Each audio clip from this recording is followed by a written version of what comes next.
নেপথ্যে এআই, ফের কর্মী ছাঁটাইয়ের পথে গুগল। আর তার পিছনে রয়েছে এআই। এক সংবাদ মাধ্যম সূত্রে দাবি করা হয়েছে কৃত্রিম বুদ্ধিমত্তা প্রয়োগ আরও বেশি করে অর্থ বরাদ্দ করছে টেক জায়ান্ট সংস্থাটি, আর সেই খরচ সামলাতেই কর্মী সংকোচনের পথে হাঁটার সিদ্ধান্ত। গত 2 বছর ধরে বারবার সামনে এসেছে গুগলে কর্মী ছাঁটাই করার খবর, আর সেজন্য সমালোচনার মুখে পড়তে হয়েছে সুন্দর পিচাইয়ের সংস্থাকে।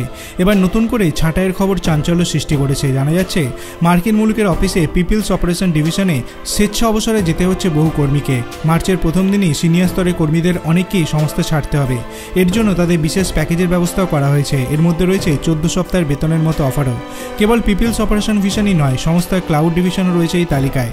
সেখানে বহু কর্মীকে ছাঁটাই করা হচ্ছে। আসলে কৃত্রিম বুদ্ধিমত্তার পরিকাঠামোতে বহু ব্যয় করেছে গুগল, যার ফলে অন্য খাতে খরচ কমাতে চায় তারা, আর সেই কারণেই এই কর্মী ছাঁটাইয়ের সিদ্ধান্ত।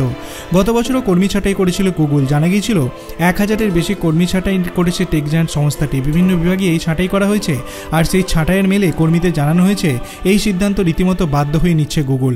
আপনার কি মনে হয় ঠিক কী কারণে গুগল এই কর্মী ছাঁটাই করছে?